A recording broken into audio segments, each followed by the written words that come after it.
Hola, bienvenidos a Derecho a Fondo. Mi nombre es Andrea Tebón. El día de hoy les voy a hablar de algo que me parece súper interesante y que a todos, al menos aquí en la Facultad de Comunicación, debería de interesarnos y tal vez deberíamos de leer un poquito más. Es la Ley Federal de Derecho de Autor. Es una compilación de 80 hojas en donde se hablan, pues, en cada uno de los artículos sobre cómo se tratan las obras gráficas, visuales, fotográficas en general, producidas obviamente por otras personas y que muchas veces usamos sin saber si podemos usarlas o no, que producimos y no sabemos que podemos defenderlas, pues de mal uso, entre otras cosas, ¿no? Entonces, pues vamos a darle pie a esto, el derecho de autor en obras visuales. Pues en general, bienvenidos a este espacio de análisis legal, donde hoy vamos a desglosar los derechos de autor que protegen las obras visuales y plásticas en México. Específicamente en lo que respecta a la Ley Federal del Derecho de Autor, nos centraremos en los artículos 80 a 85 al 89. 85, 86, 87, 88 y 89. Vamos a comenzar por el artículo 85, que se enfoca en las obras pictóricas, escultóricas y de artes plásticas en general. Este artículo establece una distinción fundamental. El autor que vende o enajena su obra, es decir, quien la vende a un coleccionista o a un comprador, no está cediendo automáticamente el derecho de reproducción. El comprador puede exhibir la obra, claro que sí, y puede plasmarla en catálogos, pero no tiene el derecho a hacer copias o reproducciones masivas, salvo que haya un pacto explícito contrario. Es decir, si yo persona soy un artista plástico y te hago una estatua y tú me la compras, tú tienes derecho a comprarla, tienes derecho a mostrarla, porque es tuya en ese aspecto, pero tú no puedes replicarla y venderla y lucrar con mi trabajo. Entonces, es importante conocer estas cosas porque aplica en muchas otras más. Este artículo protege al autor contra el uso deshonroso. El autor puede oponerse a que su obra sea exhibida si las condiciones de esa exhibición pues perjudican su reputación profesional. Por ejemplo, si una escultura también es expuesta a un contexto pues degradante, ¿no? De degradación de la obra. El artículo 86, por otro lado, aborda los derechos de los fotógrafos profesionales. Cuando un fotógrafo realiza un trabajo por encargo, solo puede exhibir estas fotografías como muestra de su trabajo, por ejemplo, para su portafolio o su página web. Ya saben que a muchos de nosotros nos piden estas cositas, entonces, importante, ojo a este artículo. Eh, Esto solo se puede hacer si existe una autorización previa de quien nos hizo el encargo. Esta regla es muy estricta, pero tiene excepciones también. La autorización no es necesaria si el uso de las fotografías es para fines culturales, educativos o en publicaciones sin fines de lucro.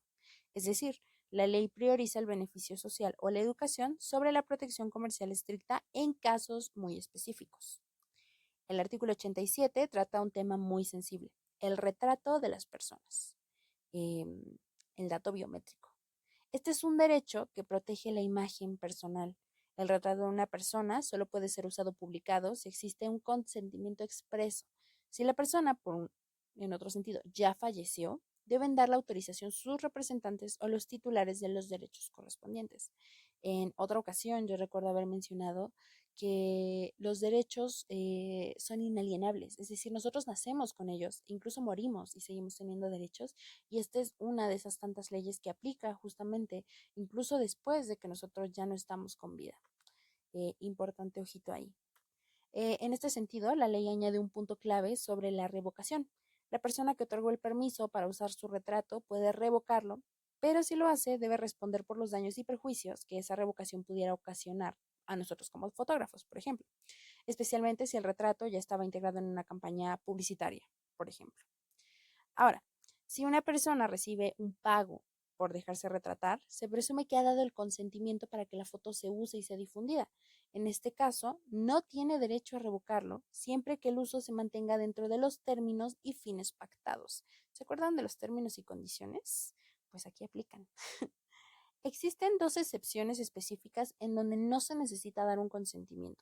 Y la primera es cuando el retrato forma parte menor de un conjunto, es decir, una persona en un estadio lleno no aplica, o cuando la fotografía se toma en un lugar público y tiene fines informativos o periodísticos.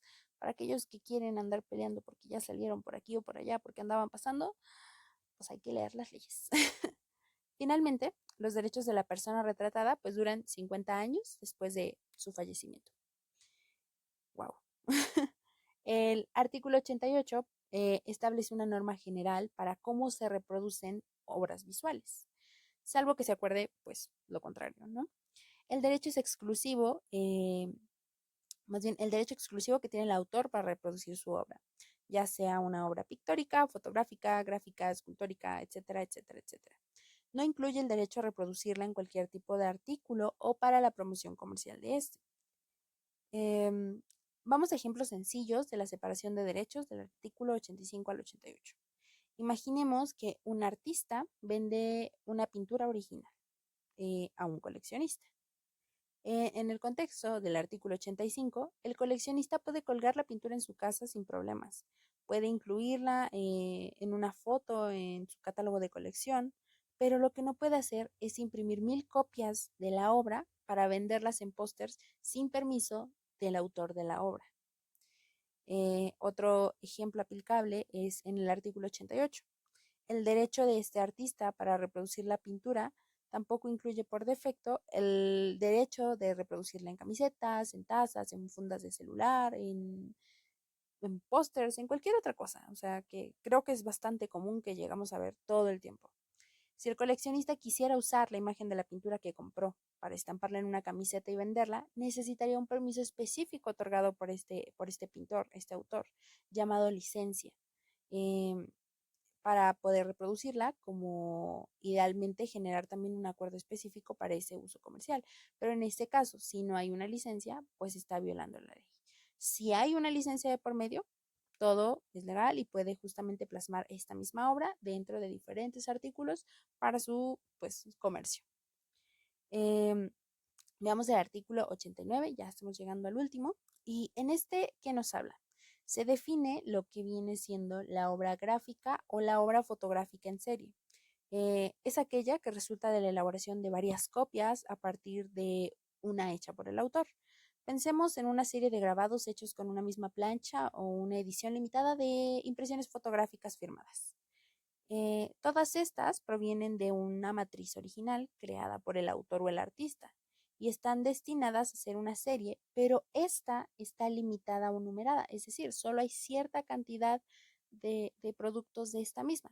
No se producen de manera masiva. Por ejemplo, alguien hace solo 100 piezas de lo mismo, ¿saben? O sea, sale de una matriz y producen 100 piezas nada más. Entonces, esta se limita y no se produce de forma masiva como cuando se produce, como cuando se sacan las licencias para su uso comercial.